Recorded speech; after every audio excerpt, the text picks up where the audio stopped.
كذلك هذه هذه سؤالين الزول فلاون الزول تي في السجي يونين جينا الحرمة الطبيب دي فرنسا دكتور أيت علي كارديولوج أنا كثر خدم سمحة ماذا قلنا vous a dérangé دكتور الزول فلاش وين سوفيسي الزول فلاك الزول فلاوان يسوسونا كلها. Merci d'avoir répondu à notre invitation. La situation des tumultes avec le Delta variant gay. La crise de Covid des Français. J'espère que le corps médical, même la population, vont bénéficier de vos conseils, de votre expérience et de امشي تاع شغل لا بيريود دو كوفيد لا كريز سميت sanitaire دينا فرنسا. La première vague, on a très très mal vécu. Hein. Il y a eu le confinement. Nous connaissons le personnel médical. On a continué à travailler. Donc on était à la première ligne, surtout au niveau des urgences et au niveau des services de réanimation. Nous connaissons au niveau du service de cardiologie aussi, on a été impacté parce qu'il y a aussi beaucoup de complications cardiologiques du Covid. Et donc, on a été aussi, nous, confrontés directement avec les patients Covid. Et ça a été effectivement une expérience extrêmement pénible et très, très douloureuse, quoi. Il y a eu énormément de décès. Beaucoup de patients qui sont décédés, c'est essentiellement des personnes âgées, surtout des Français. La première vague, les personnes jeunes ont été plus ou moins épargnées parce que ils n'ont pas été beaucoup impactés. Quoi qu'il y a eu quand même quelques jeunes qui étaient touchés et même décédés. La troisième vague c'est avec le variant Delta, c'est encore beaucoup plus grave, beaucoup plus grave, surtout dans des pays comme l'Algérie qui malheureusement la population n'est pas encore vaccinée, donc la couverture vaccinale n'est pas au point, et donc forcément ça fait qu'il y a beaucoup d'hospitalisations et beaucoup de cas graves qu'ici en France. Justement, je sais que les moyens sont pas les mêmes. Même le triage, le début, la vague. J'ai pas compris ta chose.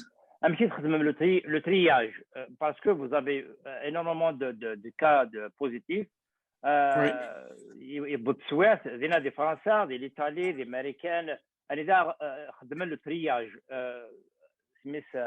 إذا خاخنا الترياج ذنوي أراوين ماذا قصت ولا شي مخان إلا أتخسران ذنوي زاسي دي كان vraiment très très difficile parce que j'ai lu une lettre justement d'un docteur d'Alger du Rayon de Facebook.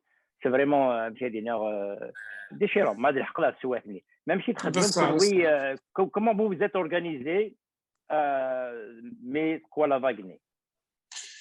Si tu veux, le tri des patients qui doivent aller en réanimation se passe essentiellement au niveau des services des urgences et de réanimation.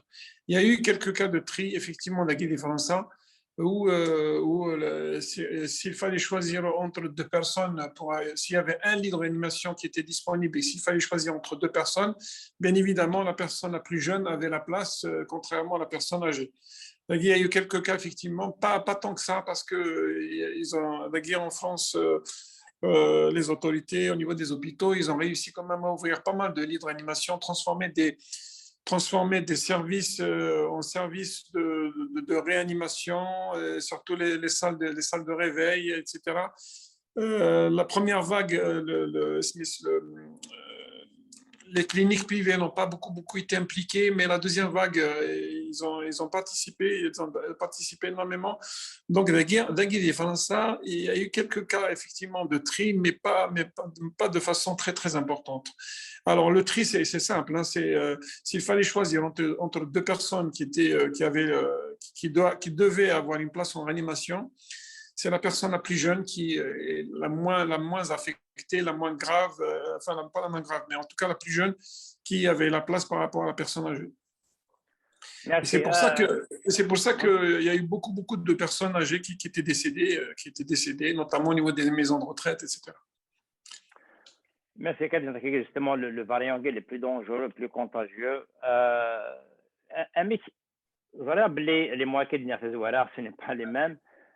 تضرب لي تموت طاس لي ميدسان يموتنا طاس سي personnel médical يموتنا c'est le virus هاكي. Est-ce que vous avez dès le début il y avait une centaine. Bon, ضرب لي السنه كنا 50. Au Sénégal, les chiffres qui ont circulé au Sénégal, c'est effectivement entre 40 et 50 personnels de santé. Alors, je ne sais pas trop si c'est des médecins, parce qu'il ne faut pas oublier qu'il y a aussi des infirmiers, des aides-soignants. Donc, il y a des ambulanciers aussi qui ont été touchés dans la vague aérienne. Je pense qu'il y a au moins une cinquantaine de personnes qui sont touchées, mais depuis le début du Covid, il y a bien plus que ça. Il y a le président du syndicat national des médecins pratiques, des médecins, des assistants du service public qui a donné des chiffres, mais ils sont bien au-delà de centaines de personnes. Hein. Je n'ai pas les chiffres exacts, bien sûr, mais il y a c'est beaucoup plus que ça. Ouais, avec le variant. Pardon, nos condoléances à tout le corps médical et aussi donc gratitude à et le travail aussi à terre demain. Avec des moyens extrêmement limités, bien évidemment, parce que je sais que dans les premiers temps, ils n'avaient pas tellement les moyens de se protéger. Il manquait des gants, il manquait des surblouses, il manquait des masques, etc. Et c'est comme ça qu'il y a eu beaucoup de contamination. Je ne sais pas si ces moyens-là sont disponibles, mais c'est le seul moyen de toute façon pour confronter, se protéger contre le variant. Malheureusement, les moyens, d'après les discussions que j'ai eues avec deux médecins, les moyens خصن ترى يدير أكيد زرار دعشة سواهن دي فرنسا أكيد إن la meilleure défense c'est la prévention دشورة دينير et la population et même le corps médical comment se protéger en détail et bien précis et pour casser la chaîne de contamination du virus. En tout cas, pour le corps, je parle du corps médical, mais je parle forcément du personnel soignant. Le personnel soignant, il y a une condition vraiment très, très importante, c'est de se faire vacciner. Les Français, la vaccination au niveau du personnel médical et paramédical, au niveau de personnel soignant, c'est devenu obligatoire. C'est-à-dire que si on n'a pas la vaccination, ça va c'est rentré en vigueur déjà. Si on n'est pas vacciné, on risque de perdre son travail. Donc, et c'est le seul moyen, en tout cas pour le personnel soignant, de se protéger contre le variant, contre le Covid, et surtout se protéger contre le variant Delta, qui lui est beaucoup plus contagieux et beaucoup plus dangereux, parce que la phase d'incubation initiale est encore plus courte. Elle est encore plus courte, il faut compter entre 24 et 48 heures pour commencer à développer des symptômes. Et tout de suite, elle est beaucoup plus grave. Les symptômes sont beaucoup plus graves et les détresses respiratoires sont beaucoup plus importantes et ça nécessite énormément d'oxygène. Mais chez l'oxygène, quand on parle d'oxygène, c'est pas uniquement une oxygénothérapie comme ça, parce que soit les Akagi sur les vidéos qui sont sur YouTube, etc. Voilà. Il y a des bonbons d'oxygène avec un débit d'oxygène qui peut aller jusqu'à, on va dire, jusqu'à une dizaine de litres. Mais les patients Covid qui sont en détresse respiratoire, il leur faut des fois des débits qui sont beaucoup plus grands. Ça peut aller jusqu'à 30 litres par minute. Et donc, avec des débits comme ça, la bouteille d'oxygène ne va pas suffire. Donc, avant d'arriver avoir besoin de cet oxygène, il faut vraiment éviter de tomber malade. Et pour éviter de tomber malade, malheureusement, et on n'a pas d'autre moyen que de la distanciation et le port du masque, le lavage des mains et d'éviter essentiellement, surtout mais je pense que avec le variant indien, les gens ont pris conscience qu'il faut éviter les rassemblements, surtout les rassemblements dans des endroits confinés, c'est-à-dire les mariages, les circoncisions, les fêtes, surtout les fêtes scolaires, c'est-à-dire les réussites scolaires, le BM, le bac, mais bon, ça là, c'est déjà passé. Et donc, toutes ces cérémonies-là, tous ces rassemblements-là, il faut absolument les éviter. Et porter le masque tout le temps. Il y a un autre conseil que je donne aussi pour le personnel soignant essentiellement, mais bon, ça, à mon avis, ils le savent. Il faut savoir que le masque chirurgical, il a une durée de vie de 4 heures. C'est-à-dire que le masque, quand on arrive au travail, qu'on a qu'on met un masque, il ne faut pas garder le même masque jusqu'à toute la journée. Il est valable 4 heures. Au bout de 4 heures, il faut le jeter, il faut changer un autre masque. Voilà. Et puis, le porter convenablement. Et porter, bien évidemment, porter convenablement, il ne faut surtout pas le toucher, le descendre comme ça sur la bouche, le remettre. Justement, je n'arrête pas de faire une démonstration parce que j'ai vu des gens, quand ils parlent, ils alors que nous avons la bouche et le nez, c'est les portes principales d'entrée pour le virus. Exactement, et puis surtout la main, quand on touche le masque, forcément on peut se contaminer. Donc il faut le porter convenablement. Et les masques tissus, bien sûr, il faut les laver tous les jours. C'est tous les jours. Et puis il faut les laver d'une façon adéquate, c'est-à-dire qu'il faut que la température arrive à 60 degrés. Donc les masques aiguilles, même les masques tissus, et pour qu'ils soient efficaces, il faut aussi qu'ils soient filtrants et qu'ils soient complètement stériles. Donc, voilà. Justement, est-ce que vous suggérez, est-ce que, surtout pour le personnel médical, est-ce que le N95 N95 c'est plus efficace que bon, on dit par exemple c'est le niveau Tarouès il y a le niveau 1, le niveau 2, le niveau 3, on a aussi dans le N95, mais des fois on le double. On le double, par exemple, le double.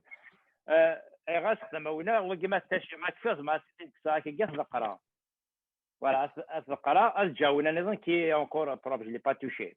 Donc, votre suggestion, oui. Nous connaissons pour les personnes qui travaillent avec les patients Covid, c'est-à-dire les patients, quand on est en contact avec les patients Covid, les masques chirurgicaux ne sont pas suffisants. Il faut un masque qui sont beaucoup plus filtrants, qui sont pratiquement à 100%. C'est ce qu'on appelle les masques FFP2. Les Français appellent les masques FFP2. Donc, c'est des masques qui sont pratiquement filtrés à 100% et qui ne présentent aucun risque. Mais en tout cas, la pratique des Français, quand on rentre dans une chambre d'un patient Covid, vraiment, même dans une chambre, c'est-à-dire quand on fait un soin, même la chambre, un soin, on s'habille. C'est-à-dire, quand je dis habillé, c'est-à-dire on met le masque FFP2. On des surlunettes, c'est-à-dire on protège même les lunettes. On un calot pour les cheveux, on une surblouse avec encore une autre surblouse en plastique, on les gants et on les protections pour les chaussures. Donc on est protégé partout, vraiment partout.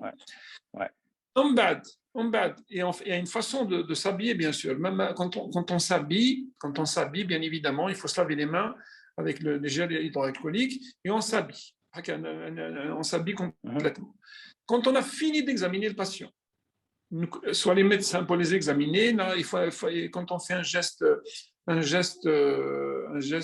invasif, quand je dis un geste invasif, c'est-à-dire poser une perfusion, faire une intubation, mettre une sonde gastrique, faire une échographie. Enfin, tous ces gestes-là, l'échographie c'est pas invasif.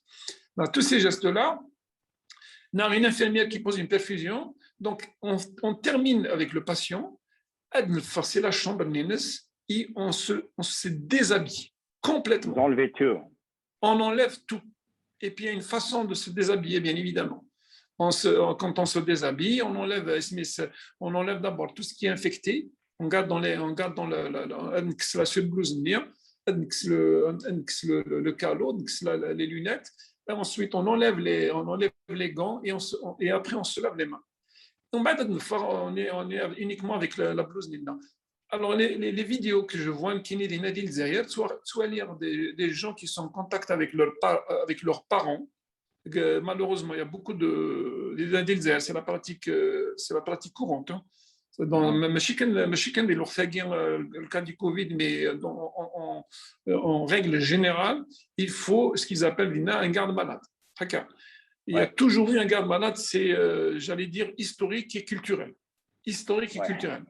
Il faut toujours un garde-malade. Kiné moi-même, j'ai mon père qui a été hospitalisé en cardiologie il y a quelques années. Il fallait un garde-malade. Pourquoi? Parce que, je ne sais pas, il n'y a peut-être pas assez d'aides-soignants, parce que c'est surtout les aides-soignants qui manquent la nuit, parce qu'une personne qui ne peut pas se lever, une personne âgée, un malade qui ne peut pas se lever, il faut s'en occuper, il faut le changer, il faut le laver, et il faut le faire manger des fois. Et tout ça, les aides-soignants, il n'y a pas assez, donc il n'y a peut-être pas assez. C'est dans les pratiques courantes. Tout là, c'est le garde malade qui fait tout ça. Il faut dire, la période du Covid, moi je vois énormément de gardes malades, des fois 2-3 gardes malades avec la même personne, et ça c'est une source de contamination extrêmement dangereuse. Parce que vous pouvez dire, avec la panique de la bouteille d'oxygène qui se termine, qui se vide, etc. Mais c'est vraiment quelque chose d'affreux. C'est affreux. Je comprends, hein, je comprends que c'est leurs parents, c'est leur famille, etc. C'est qu'ils ont besoin ils ont envie de les sauver, mais d'un autre côté, ils sont en train d'abord de se contaminer l'initialement et puis de contaminer les autres. Donc, si j'ai un conseil à donner à ces gardes malades, il faut un minimum, mais il faut éviter qu'ils soient très nombreux. Et c'est tout. Et la deuxième chose, une deuxième chose, il faut aussi qu'ils soient au minimum vaccinés. Il faut qu'ils soient vaccinés d'abord pour se protéger, et puis peut-être aussi pour protéger les autres. Et puis ça, il faut apprendre, il faut qu'ils évitent de contaminer les autres. Vraiment. Il faut que, bien sûr, les gardes malades à guerre, est-ce qu'ils ont les moyens? Est-ce qu'on leur donne les surblouses? Est-ce qu'on leur donne les trucs? Je ne sais pas comment ça se passe. Parce que je les vois aussi avec les surblouses, mais les ramènent de chez eux, donc ils utilisent YouthCan pour la journée, peut-être même pour plusieurs jours, et ça malheureusement c'est une source de contamination extrêmement dangereuse. Merci. Justement, il y a un manque de sensibilisation des règles précises et il n'y a pas de leadership. C'est pour ça que je spécialiste, même le corps médical, même des infirmiers. يمكن تكن دي راجل كي قرا الرشيد صاج مثلا القانون بو لو كونفينمون بو الى الناس المكاكي صغور جايين صغور لي دكتور او تواقي مزون القانون واقي سي سا سي فو بارول فو كونساي il faut les prendre comme une règle parce que on a vécu des molégués de barra comment ça s'est passé justement شد على النقطه في الكونفينمون. Le confinement, c'est que le problème du confinement des Nadil Zahir, les Français, le confinement a été suivi, c'est-à-dire, c'est un confinement où les gens,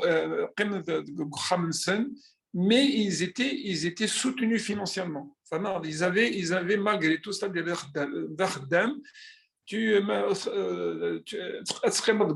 Mais l'État soutenait financièrement pendant des mois. D'ailleurs, hein, le gouvernement français a dépensé des milliards et des milliards d'euros pour soutenir les salariés, les entreprises privées, les restaurants, etc., pendant des mois et des mois pendant le confinement. Et bien, l'État malheureusement ne soutient pas. Enfin, l'État ne soutient pas, et c'est pour ça que le confinement sera renté à partir de. C'est à partir de. D'abord, au début, c'était 23 heures, sera renté de 20 heures. Et donc, pendant toute la journée. Hein, c'est ça? Subanté dernier, de 15 heures, plutôt 17 heures. Alors voilà. Et malheureusement, le confinement, il n'est pas suffisant. Il n'est pas suffisant parce que pendant toute la journée, les gens sont dehors. Ouais. Ah ben oui, le virus circule et les gens sont dehors. Et ils ont peu de temps pour vaquer à leur occupation, c'est-à-dire faire les courses, etc. Se retrouver beaucoup plus nombreux sur les marchés et au niveau des magasins, etc. Et là aussi, malheureusement, il y a une source de contamination importante. Moi, le conseil que je donne à la population, c'est de se protéger, c'est de rester le plus longtemps possible chez soi. Sauf si les gens qui ont besoin de sortir pour aller travailler, ramener de l'argent, parce que malheureusement, l'État ne soutient pas. L'État ne soutient pas et je pense que l'État n'a pas les moyens, l'État algérien n'a pas les moyens de soutenir les gens pour qu'ils restent chez eux, pour les soutenir financièrement. Il y a eu une période où ils ont donné 10 000 dinars à certaines personnes qui étaient dans le besoin, mais c'est une opération qui n'a pas réussi parce que c'est 10 000 dinars. Donc, rester le plus possible chez soi, se protéger. Et puis, si on doit sortir de chez soi, il faut porter le masque tout le temps, surtout quand on est en contact avec des personnes et surtout dans des endroits confinés, et avoir sur soi un flacon pour se laver les mains, du gel hydroalcoolique, et ne surtout pas porter la main à son visage et porter le masque correctement et ne pas l'enlever et le remettre à chaque fois, parce que ça aussi, c'est vraiment une source de contamination importante. Et les gens qui ont des symptômes symptomatiques, c'est-à-dire quand on a de la fièvre et quand on a été en contact quand on est cas contact, et là aussi il faut s'isoler, il faut pas se mélanger avec la population parce que on risque de contaminer encore plus d'autres personnes. Il faut savoir que le virus, le Delta, c'est c'est une autre maladie. Vraiment, c'est pas le premier Covid. Hein. C'est pas du tout le premier Covid. On voit bien qu'il est beaucoup plus contagieux, il est beaucoup plus grave, il touche la population jeune. La guide des Français, les personnes qui sont actuellement en réanimation, c'est des jeunes. Pourquoi? Parce que tout simplement la guerre avec les deux premiers confinements, les jeunes ont voulu, surtout avec l'arrivée de l'été, etc., s'amuser. Il y avait beaucoup de fêtes, beaucoup de rassemblements, etc. Et puis quelques semaines après, on les retrouve contaminés dans des lits de réanimation, parce qu'aussi la frange de personnes vaccinées, les personnes, enfin les sujets jeunes, c'est les moins vaccinés jusqu'à présent, et donc c'est pour ça qu'on les retrouve effectivement dans les réanimations. La grande majorité des patients qui sont décédés, qui sont en réanimation actuellement en France, 95%, c'est des personnes qui ne sont pas vaccinées. Donc, Dina Dzayer, il faut vraiment que tout le monde soit vacciné. Il faut se faire vacciner le plus tôt possible et ne pas écouter un certain nombre de vidéos virales qui parlent d'effets secondaires, surtout youth, par exemple, que le vaccin pouvait, surtout chez la femme, elle peut devenir stérile, un problème de fertilité. Alors ça, c'est archi faux. C'est archi faux. Les femmes doivent se faire vacciner, même les femmes enceintes. J'insiste beaucoup sur les femmes enceintes parce que la femme enceinte, le premier trimestre, il n'y a pas beaucoup de dangers parce que bon, il y a des risques d'avortement, mais bon, malheureusement, mais le risque, c'est surtout le troisième trimestre. Et là, il y a des risques de mort in utero, d'accouchement prématuré, de mort. Donc, les femmes enceintes doivent absolument se faire vacciner. Absolument. Merci beaucoup pour cette précision. Justement, même le variant, il commence à être dernièrement, des fois, c'est 95% qui sont touchés, c'est les gens qui ne sont pas vaccinés. Parce que c'est les mêmes statistiques. Le CSK, 99,95% des gens qui meurent, le vaccin, c'est les gens qui ne sont pas vaccinés. Absolument. Absolument. Donc, merci pour il y a beaucoup de désinformation sur le vaccin. Merci pour le في الفاكسين حتى كنسمعوا السنه الجايه ذاك نعاود داكشي اللي ضنين جو بريفير افوار 20% 30% de chance que de n'avoir rien du tout, que d'avoir là que aucune chance. Il faudrait le vaccin c'est un acte de solidarité. Pourquoi? Parce que c'est-à-dire, mais il a 2%, 3% de la population qui sont vaccinés, ça ne sert à rien. Parce que pour que ça soit efficace, il faut qu'il y ait ce qu'on appelle une immunité collective. Et pour avoir une immunité collective, il faut plus de 50% de la population qui soit vaccinée. Donc, quand tu fais mettre le vaccin, c'est un acte d'abord pour se protéger soi-même, mais c'est un acte de solidarité pour que tout le monde pour qu'il y ait une immunité collective. Enfin, donc, il faut se faire vacciner pour soi et pour protéger les autres. Parce que quelqu'un qui est vacciné déjà, il faut savoir qu'une personne qui est vaccinée, d'abord, contamine moins. On a moins de charge virale. On peut avoir, bien sûr, on peut être contaminé. C'est pour ça qu'il faut continuer à se protéger, même quand on est vacciné, porter le masque, se comporter exactement comme une personne non vaccinée. Mais et puis c'est le seul moyen. Il n'y a pas d'autre moyen. Il y a pas d'autre moyen. Tout ce qu'on donne actuellement comme médicaments, c'est des médicaments qui sont symptomatiques. Il n'y a pas de véritable traitement du Covid. Voilà. Merci à Trib. Merci Swatas. La première ligne de défense, les mesures barrières. التربيه فاسن لا ديستونسياسيون الى قيونا دي بعد فاضلين او موا متر دمينا دو متر سميس لا بورت دي ماسك le port du masque correctement et le confinement quand c'est possible ميتامورتني كيجي وقبل انا نصفى اولا نقرا غوريك voilà. Moi, le dernier mot, c'est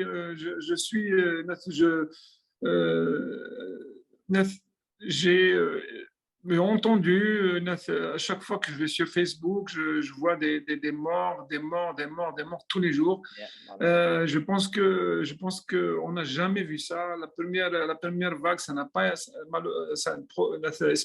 Heureusement, l'Algérie était plus ou moins épargnée. La deuxième vague également, mais la troisième vague a fait énormément de dégâts. Et c'est pas fini. C'est pas fini. On est loin du pic. Et d'abord, pour arriver au pic, il faut, c'est-à-dire on adore le pic, mais pour arriver au pic, il faut qu'il y ait des mesures. Les mesures pour arriver, c'est-à-dire pour casser le pic aiguien, il faut casser le SMIC. C'est tout ce qu'on a dit depuis tout à l'heure, c'est-à-dire les mesures barrières. Il n'y a que les mesures barrières qui sont pratiquées d'une façon correcte, plus bien évidemment la distanciation sociale, etc., plus la vaccination qui va permettre d'atteindre le pic. Et quand on atteint le pic, bien évidemment, on descend, ça descend. Mais là, c'est pas le cas. C'est pas le cas. Donc malheureusement, j'entends qu'il y a plusieurs personnes décédées, quelques amis malheureusement qui sont décédés aussi.